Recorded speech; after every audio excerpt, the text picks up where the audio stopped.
अस्सलामुअलैकुम, welcome to my YouTube channel. कैसे हो आप सब? आई होप आप लोग ठीक ठाक होगे। मैं भी अल्लाह का शुक्र है बिल्कुल ठीक ठाक हूँ। और आज मैं आपके साथ I don't want a guest का 17th पार्ट शेयर करने वाली हूँ। और अगर आपने पहले वाले पार्ट्स नहीं देखे तो उनको भी देख लीजिएगा। और स्टोरी पसंद आए तो लाइक और कमेंट तो आप लोगों ने करना ही है। और जो लोग चैनल पे नए हैं चैनल को सब्सक्राइब कर दिया करो। और फिर सब्सक्राइब करके भागा मत करो प्लीज़, देख भी लिया करो। पता है मुझे कितना ज़्यादा दुख होता है, कितना ही ज़्यादा दुख होता है जब आप लोग देखते ही नहीं हो। क्यों नहीं देखते? बहुत बुरी बात है कि आपको देखना चाहिए ना। चलिए हम अपनी स्टोरी की तरफ चलते हैं। तो हमारे लैंसैन और हमारे वही वो शान जो कि अभी रात को बहुत ही ज़्यादा इमोशनल हो के और बहुत ही ज़्यादा सैड हो के एक दूसरे के साथ जब भी लगा के सो चुके थे। अब उन बेचारों को क्या ही पता था कि ये उनका स्वीट सा हक, ये जो थोड़ा सा रिलैक्सिंग और थोड़ा सा सैडनेस को कम करने वाला हक था, ये किसी और ही तरफ चला जाएगा।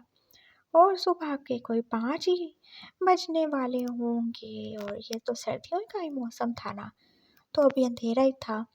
जब हमारे मुशी को कुछ अजीब सा ही फील हो रहा था अपनी बॉडी में, क्या हो रहा है ये। और फिर उसने कितनी ज़्यादा कोशिश की थी इग्नोर करने की, लेकिन वो कर ही नहीं पा रहा था। उसे एकदम से लगा जैसे उसकी बॉडी हॉट हो रही है और हॉट हो रही है। ये क्या? ऐसा तो कभी उसके साथ नहीं हुआ था। ऐसा तो बस एक बार हुआ था ना, जब वो लैंसैन के साथ था। तो अब ऐसा क्यों हो रहा है? और उसने आंखें खोल ली और उसने क्या देखा था? लैंसैन तो कितने मज़े से उसके पास ही सोया हुआ था, आराम से, और उसने उसको हक भी किया हुआ था। और शैन तो एकदम से जैसे उठ ही बैठा था। ये क्या? ये यहाँ पे क्या कर रहा है? इसकी हिम्मत भी कैसे हुई? क्या इसने मेरे साथ कुछ किया? मेरी ऐसे सोने का फ़ायदा उठा रही है इसने। वो उसकी तरफ देख रहा था, उसे कितना ज़्यादा गुस्सा आ रहा था। ये पास नहीं आ सकता, ये बहुत बुरा है। वो बस यही सोच रहा था, लेकिन अब वो अपने आप का क्या करे, जो कि खुद को इतना ज़्यादा हार्ड फील कर रहा था और उसे कितना ही ज़्यादा पेन हो रहा था अपने लोअर पार्ट में। और लैंसैन को देखो, आखिर इसने क्या किया मेरे साथ, मैं क्यों ऐसे फील कर रहा हूँ। उसे तो रोना ही आ रहा था, कितनी मुसीबत पार की है मुझे, मैं क्या करूँ। और फिर उसके ऐसे इधर उधर होने से अब लैंसैन की भी आँख खुल चुकी थी। क्या हुआ? तुम ऐसे क्यों हो? क्या मसला है तुम्हें? तुम यहाँ पे क्या खा रहे हो? क्या कर रहे हो यहाँ पे सैन? तुम्हें अपने बेड पे होना चाहिए ना। जब तुम्हें मौका मिला नहीं हो तुम आ गए। मुझे नहीं पता मैं यहाँ पे कैसे आया। मैंने कुछ भी नहीं किया तुम्हारे साथ, देखो तुम ठीक ठाक हो। अच्छा, कुछ भी नहीं किया? तुम सारी रात मेरे साथ थे और मैं समझा कि तुम ख्वाब में। क्या?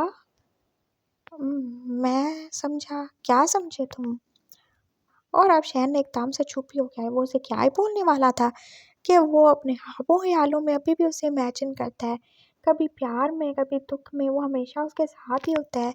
और वो तो उसको रियलिटी समझता था ना अपने ख्वाबों को। मैंने कुछ भी नहीं बोला। मैंने सुना तुमने बोला कि तुम्हें लगा मैं तुम्हारे साथ तुम्हारे ख्वाब में। मैं क्यों तुम्हें अपने ख्वाबों में देखूंगा? क्या किया तुमने ऐसा जो मैं तुम्हें अपने ख्वाबों में इमेजिन करूं? जाओ यहाँ से और आइंदा मेरे पास मत आना। अच्छा, मुझे पता है तुम आज भी मेरे बारे में सोचते हो ना। मैं जानता हूँ तुम मुझसे प्यार करते हो, है ना शहन? लैंसैन अब उसकी तरफ देख के पूछ रहा था। मैं तुमसे प्यार नहीं करता, नहीं करता मैं। तुमने जितना ज़्यादा मुझे हर्ट किया उसके बाद तुम्हें लगता है कि मैं तुमसे प्यार कर सकता हूँ? बोलो, इतनी ज़्यादा खुशफहमी क्यों है तुम्हें अपने बारे में जैन? खुशफहमी नहीं है, ये सच है, मैं जानता हूँ। और अगर ये सच ना होता तो तुम 5 साल नहीं लगा देते, ऐसे अकेले नहीं रहते। तुम ज़रूर अपने लिए कोई पार्टनर देख लेते या फिर मुझसे डिवोर्स ही ले लेते। क्यों लगाए तुमने 5 साल? बोलो ना।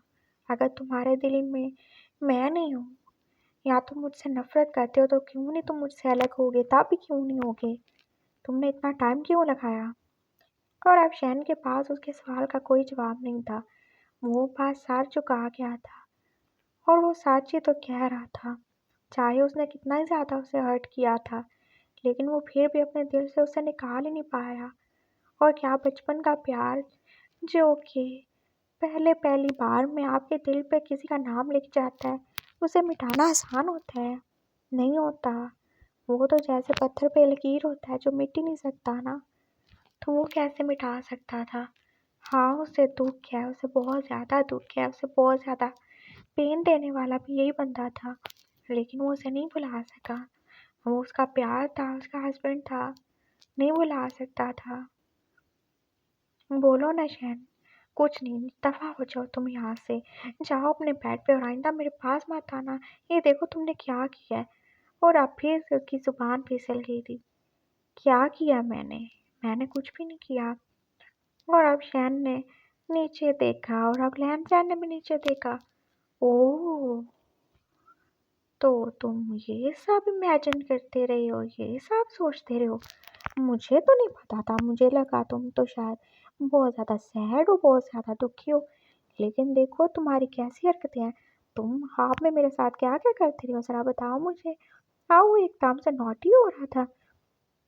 क्या मतलब मैंने कुछ भी इमेजिन नहीं किया। मैं कुछ भी नहीं सोच रहा था, मुझे नहीं पता ये सब क्या हो रहा है। मुझे बहुत ज़्यादा पेन हो रहा है, मैं क्या करूँ? और अब उसे फिर से अपना दर्द याद आ गया था और उसकी आँखों में आँसू आ गए। अरे तुम रो क्यों रहे हो वाइफ़ी? मैं हूँ ना, मैं तुम्हारा दर्द कम करने के लिए तो हूँ। क्या मतलब है? क्या करना चाहते हो तुम? मैं वही कहना चाहता हूँ, वही करना चाहता हूँ जो तुम समझ रहे हो। छोटे बच्चे थोड़ी हो ना, 2 बच्चों को पैदा कर लिया तुमने।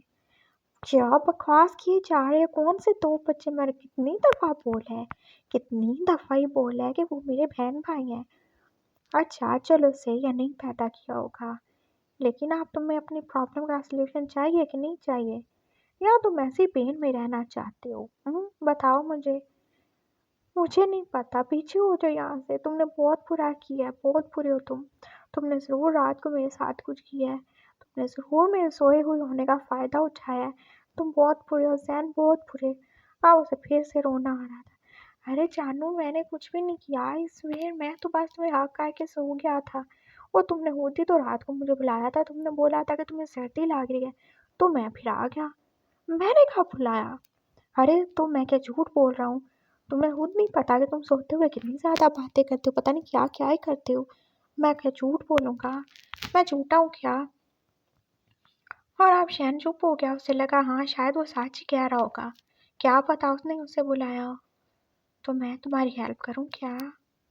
मुझे नहीं चाहिए हेल्प, प्लीज़ दूर रहो। क्यों नहीं चाहिए? हस्बैंड हूँ मैं तुम्हारा। मैं तुम्हारी हेल्प नहीं करूँगा तो कौन करेगा? चाहिए ना हेल्प मेरी? बोलो। वो जैसे आहिस्ता-आहिस्ता बोलता उसके करीब ही होता जा रहा था और शहन को लगा उसकी तो जैसे सांसें ही बंद हो जाएंगी। वो एकदम से अपने दिल का इतना ज़्यादा फास्ट होना फील कर सकता था। उसका दिल तो जैसे लहसैन को इतने ज़्यादा करीब थे कि बहुत तेज़ी से थोड़े भागे जा रहा था। सैन प्लीज़। अब उसकी आवाज़ भी जैसे वीक ही होना शुरू हो गई थी। क्या प्लीज़? मैंने बोला ना, मैं सिर्फ तुम्हारी हेल्प करना चाहता हूँ। मैं तुम्हें ऐसे पेन में नहीं देखना चाहता। प्लीज़ मुझे इजाज़त दो। और अभी मैं तुम्हारा हस्बैंड हूँ ना, जब नहीं होऊँगा तब नहीं करूँगा। प्लीज़। और अब लहन-सहन की तो जैसे शहन को इतना करीब देख के सांसें ही भारी हो रही थी और उसकी आंखें जैसे बांधी हो रही थी। और फिर शहन वो तो जैसे एकदम से चुप ही हो गया। उसका दिल तो जैसे चीख-चीख कर कह रहा था हाँ उसे लहन-सहन चाहिए, वो उसे चाहता है। लेकिन वो अपने दिमाग का क्या करता जो उसे वो सब याद दिला रहा था, जो कुछ उसने किया था। लेकिन अभी और क्या करना था उसे, उसके पास और कोई चारा भी नहीं था। उसकी बॉडी जो कि आज लाइफ में पहली दफ़ा ही मॉर्निंग रोमांस के लिए इतनी ज़्यादा डेस्परेट हो रही थी। और फिर उसने लैन-सैन को तरफ देखा। वो कितना ही ज़्यादा दुखी लग रहा था ना, उसकी आंखों में इतना ज़्यादा दुख था और दर्द था। ज़ैन प्लीज़ तुम दूर हो जाओ, मैं हैंडल कर लूँगा। नहीं हो सकता दूर। मैं तुम्हें ऐसे पेन में नहीं देख सकता। मैंने तुम्हें इतना पेन दिया है, उसके बाद तो बिल्कुल नहीं। प्लीज़, प्लीज़ मुझे अपनी हेल्प करने दो। और अब इसके साथ ही बोलते-बोलते जैसे लहन-सहन अपना कंट्रोल ही खो रहा था और उसने एकदम जैसे उसकी नेक पे किसी करना शुरू कर दिया था और अब शहन वो तो जैसे एकदम से बेबस हो गया था।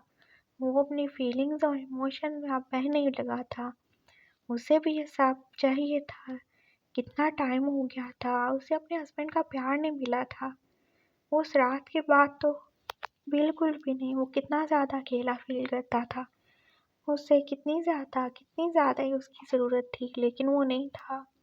वो इतना टाइम अकेला था और अब जब उसे प्यार मिल रहा था, वो उस प्यार को फ़ील करना चाहता था और फिर उसने भी आँखें बंद कर ली और वो बस चुप ही हो गया था और उसकी चुप एक तरफ़ा हाँ ही थी ना, वो बस उसे इजाज़त दे रहा था, वो जो करना चाहे कर सकता है।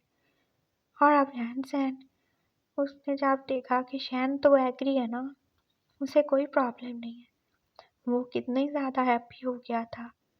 तो मैंने पहला स्टेप पार कर लिया, वो बस यही सोच रहा था और अब वो उसकी हेल्प कर रहा था जैसे उसे करनी थी एक हस्बैंड के तौर पे। और फिर 1 घंटे बाद जब वो दोनों फ्री हो चुके थे, अपना सारा काम खत्म करने के बाद, बात लेने के बाद, तो शैन फिर से अब अपने बेड पे बैठा काँपे जा रहा था। उसने पूरा ब्लैंकेट अपने ऊपर ही लिया हुआ था और वो कैसे सर्दी से ठर-ठर काँप रहा था और लहन-सहन उसकी तरफ देख के स्माइल कर रहा था। अब तुम्हें क्या है? मुझसे दूर रहो। तुम बहुत बुरे हो, बहुत ही ज़्यादा बुरे हो। अरे! अभी तो तुम्हें मेरी हेल्प चाहिए थी और अब मैं दूर हो जाऊँ, मैं बुरा हो गया। लहन-सहन जो कि अभी-अभी बाहर लेकर आया था, वो अपने गीले बालों को सुखा रहा था और वो कितना ही ज़्यादा हैप्पी था, कितना ही ज़्यादा उसका दिल तो जैसे नाचे गाए जा रहा था। जितने टाइम बाद उसने फिर से अपनी वाइफ के साथ टाइम स्पेंड किया था ना, और अब की बार उसने कुछ भी गलत नहीं किया था, कोई पेन नहीं दिया था उसे, सिर्फ प्यार ही किया था, बहुत ज़्यादा प्यार। और शैन जो कि पहले मज़े लेता रहा था, अब बाद में ठंडे-ठंडे पानी से नहाने के बाद उसकी अकल ही ठिकाने आ चुकी थी। पानी इतना ठंडा नहीं था, लेकिन उसकी फीलिंग्स उससे ज़्यादा ही ठंडी हो चुकी थी। उसे फिर याद आया कि उसने क्या कर दिया है। उसी ने उसी बंदे से हेल्प ले ली है जिसकी वजह से वो आज यहाँ तक पहुँचा है। लेकिन अब हो ही क्या सकता था। अब पछताने से क्या फ़ायदा, चिड़िया तो सारा खेत चुकी चुकी थी ना। और अब चिड़िया कितनी ज़्यादा खुश थी, वो नहा के बस इधर-उधर घूमे जा रही थी। और उसने कहा, मैंने बहुत बड़ी गलती खाई थी ज़ैन, जो मैंने तुम्हें अपने रूम में रखा। तुम बहुत बड़ा वायरस हो, तुमने मुझे इन्फेक्टेड कर दिया। एक रात में तुमने मुझे क्या से क्या कर दिया, मैं ये सब नहीं करना चाहता था। आइंदा से मुझसे दूर रहना, मेरे ज़्यादा क्लोज़ आने की कोशिश भी मत करना। अच्छा, नहीं करूँगा, मैंने भी पहले भी कुछ नहीं किया। तुमने खुद बुलाया था, सच कह रहा हूँ मैं। और अब लहन-सहन जो कि अब रेडी हो चुका था और अब फिर वो ड्रायर लेकर शैन की तरफ आया जो कि किसी छोटे से चूजे की तरह जैसे कंबल में दुबके ही बैठा हुआ था। उसे कितनी ज़्यादा सर्दी लग रही थी और अब उसे फिर से सुबह-सुबह नहाना पड़ गया था। ये शादी और इसकी मुसीबतें, अच्छी भली जान छूटी हुई थी ना उसकी। अब क्या ही हो सकता था। बैठो इधर, मैं तुम्हें ड्राई कर देता हूँ। वो बैठ गया था और अब आराम से वो हिम्मतें करवा रहा था अपने हस्बैंड से, और जिसने बस जल्दी-जल्दी उसके बाल ड्राई किए और फिर उसके फेस को टच किया, कहीं उसे बुखार ही ना हो गया हो ठंड से, क्योंकि उसे पता था वो तो सर्दी में कुल्फ़ी बन जाता है। खैर वो ठीक ही था। और फिर दरवाज़े पर नॉक हुआ था और वो कोई और नहीं, कैंडी थी, जो कि उन्हें बुलाने आई थी ब्रेकफ़ास्ट के लिए। और उसने क्या देखा, गगा और वो नए वाले अंकल तो कितने ज़्यादा फ्रेंडली हो रहे थे। गगा, आप कितने ज़्यादा तेज़ हो।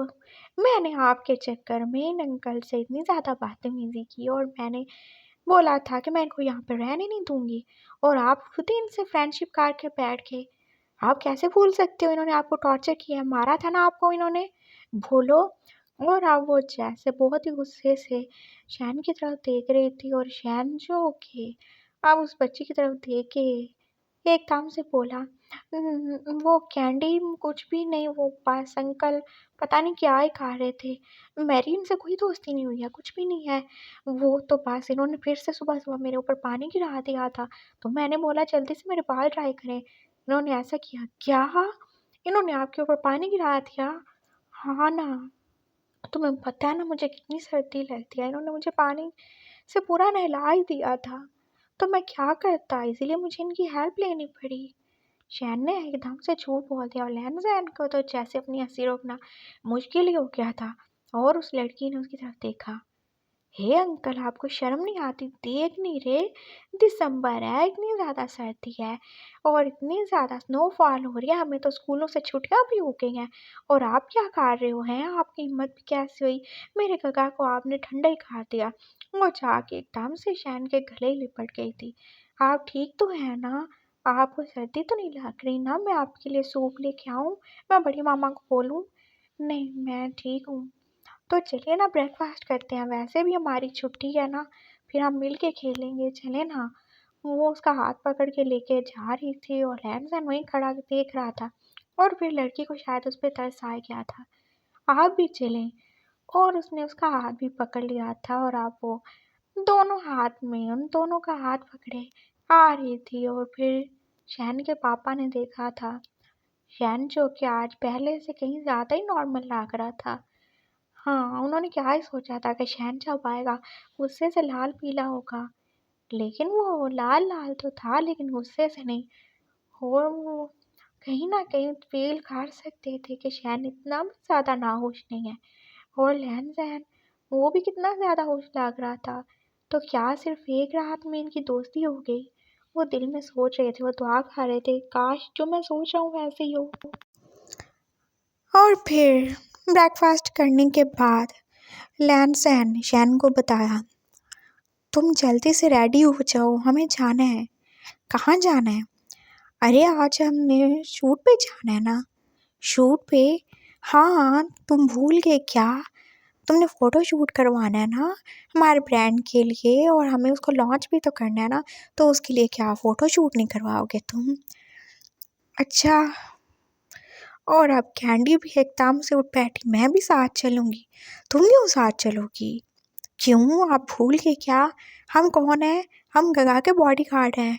हनी, तुम्हारा खाना हुआ नहीं? चलो जल्दी करो, हमें साथ जाना है।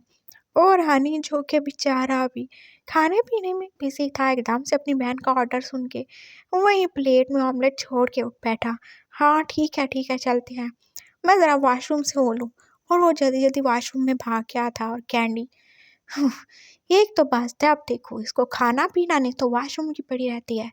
चलें, रेडी होते हैं। वो उन दोनों को ऑर्डर दे के जा चुकी थी और लैन-सैन क्या ही कर सकता था, उसे फिर से इन दोनों छोटे-छोटे बॉडीगार्ड्स को साथ लेके जाना पड़ेगा अगर शैन को लेके जाना था तो। और अब वो सब जा रहे थे और रास्ते में कितनी ज़्यादा ठंड थी और वो बच्चे तो पूरी तरह पैक थे, लेकिन उनसे ज़्यादा पैक तो कोई और था, वो शैन था, जो कि पूरा का पूरा ही टेडी बियर ही बना हुआ था। उसने कितने ज़्यादा कोट और कितनी ज़्यादा कैप्स पहनी हुई थी क्योंकि उसे ठंड जो लग रही थी और बाहर तो वैसे ही बर्फ़बारी हो रही थी। लैन-सैन ने उसे बोला, तुम इतनी ज़्यादा भी क्यों सर्दी फ़ील करते हो? देखो हम 3-3 लोग तुम्हारे साथ हैं ना, क्योंकि मुझे सर्दी लगती है इसलिए। वो बस काँपते हुए बोल रहा था। अरे तुम फ़िक्र क्यों करते हो? जब तुम्हें सर्दी लगी, तुम ठंडे हुए तो मैं हूँ ना, मैं तुम्हें गर्म कर दूँगा। उसने उसको देखते हुए आँख मारी और बेचारे बच्चे जो पीछे बैठे हुए थे, क्या ही समझ सकते थे उसकी बात को। आप कैसे गर्म करोगे? क्या आप इनको आग लगा दोगे? कैंडी को एकदम से फ़िक्र होने लगी थी अपने गगा को, कहीं ये अंकल जो कि इतनी ज़्यादा डेंजरस बातें खा रहे थे उसके गगा को आग ही ना लगा दें। अरे नहीं आग नहीं लगाऊंगा।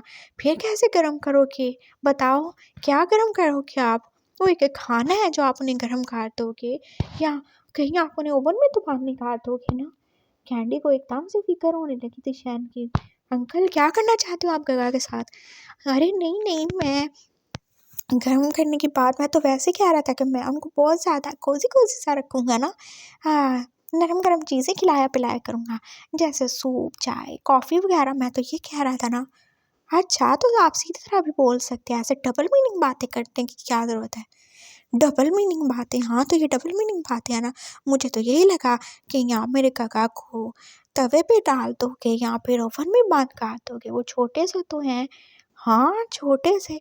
और वो शैन को ऊपर से नीचे देख रहा था, कहाँ से छोटा था वो, कहीं से भी छोटा नहीं था। तुम्हारे काका कहीं से भी छोटे नहीं है, मुझे सब पता है। आपको कैसे पता है? अरे हाँ तो मैं उनके साथ नहीं हूँ रहता क्या? तो तो आपने क्या उनकी मेजरमेंट्स की? आपको क्या पता कि वो छोटे हैं या नहीं है?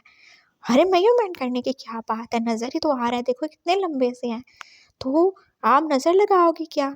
ज़्यादा फजूल बातें अंकल मत करें, आप ना ज़रा ध्यान से गाड़ी चलाएं। देखिए पहले कितनी ज़्यादा स्नोफॉल है, इतनी ठंड है, और आपको भी अभी जाना था।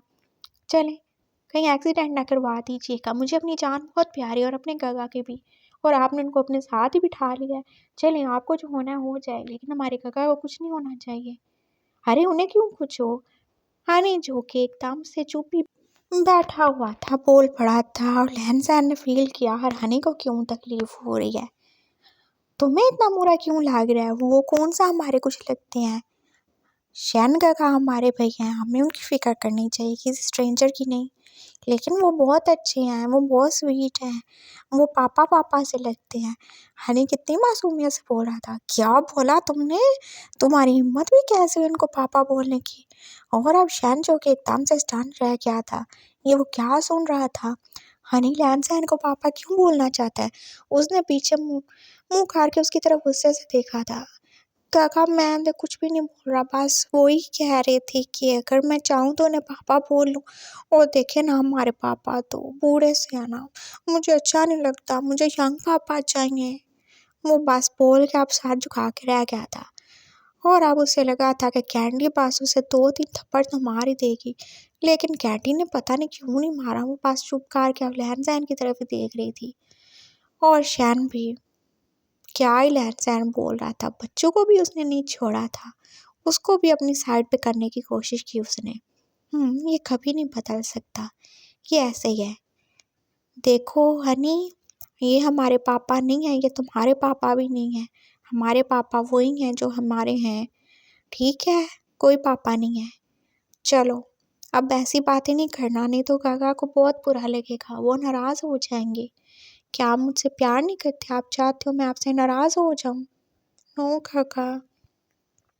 तो फिर आप इनको पापा मत बोलना, ये नहीं है आपके पापा, बिल्कुल भी नहीं है। और आप भारी बात बोलते हुए तो जैसे लहन सहन ने फील किया था, शहन की आवाज़ जैसे कांपने लगी थी। ऐसा क्यों किया इसने? उसे तो लगा था कि सुबह के बाद शायद शहन का बिहेवियर चेंज हो जाएगा, लेकिन वो तो फिर से वैसे ही था। इस ठंड से ज़्यादा तो उसके अंदर ही जैसे बर्फ जमी हुई थी। लहन सहन ने उसकी तरफ देखा और सोचा, तुम्हारे अंदर चाहे जितनी ठंड हो, जितनी भी बर्फ जमी हो, लेकिन मैं इस बर्फ को पिघला के रहूँगा। और शुरुआत तो मैंने कर ही दी है ना। वो बस सुबह होने वाले अपने रोमांस को याद करके अब बहुत ही स्माइल कर रहा था। सब कितना अच्छा था, एकदम परफेक्ट, जैसे वो एक परफेक्ट फैमिली थी। और सुबह भी जो हुआ उसमें भी लहन सहन ने अभी तक शैन को बिल्कुल भी देखा ही नहीं था। वो तो बस अपनी ड्यूटी पूरी कर रहा था, एक हस्बैंड की ड्यूटी, और इससे बाहर की ना उसने उसको टच किया था और ना उसकी बॉडी को देखा था। और जब वो देखेगा तब उसे पता चलेगा कि वो क्या ही कुछ मिस कर चुके हैं। खैर वो अपने डेस्टिनेशन पे पहुंच चुके थे और मिस्टर यांग भी वहाँ पे थे, और न्यू सैंग भी, और उनकी मेकअप आर्टिस्ट भी, जो कि इतनी सर्दी में शायद अपनी बॉडी को दिखाने में कुछ ज़्यादा इंटरेस्टेड थी, और उसने कितने छोटे छोटे कपड़े पहने हुए थे। और उसने शैन की तरफ देखा, जो कि बिल्कुल किसी छोटे से भालू की तरह ही लग रहा था। क्या ये मॉडल है? वो लड़की अब उसकी तरफ देख रही थी और उसको हंसी आ गई। हाँ यही है। आपको कोई प्रॉब्लम है मिस? सैन ने बोला। नो सर, मुझे क्या प्रॉब्लम होगी? वैसे ये क्यूट तो है, लेकिन मुझे तो लगता है इसको ज़्यादा ही सर्दी लग रही है। कितना ज़्यादा, ये तो पैक है, एक लड़का हो के इसको इतनी ठंड क्यों लग रही है? बस मुझे लगती है आपको कोई प्रॉब्लम है। और ये बच्चे कौन है? आप इनको क्यों ले आए हैं? वो लड़की तो जैसे ज़्यादा ही बोले जा रही थी। ये जो भी हूँ, आपको यहाँ पे किस लिए बुलाया गया मेकअप करने के लिए तो आप करें और प्लीज़ आप ज़्यादा ज़ुबान मत चलाएं। आप ये नहीं हुसैन था जो कि उस लड़की को चुप करवा रहा था। अच्छा, किस किस का मेकअप करना है? क्या इनका भी करना है? वो एकदम से लहन-सहन के पास आई जो कि कितने ज़्यादा हैंडसम लग रहा था और उसके चीक्स जो कि कितने ज़्यादा रेड थे और कितने ज़्यादा ग्लो कर रहे थे। नहीं, इनका नहीं, उनका करना है। नहीं, हुसैन ने उसे एकदम से पकड़ के लहन-सहन के सामने से शहन के सामने खड़ा कर दिया। अच्छा, इनका करना है। वैसे उनका भी मैं कर सकती हूँ।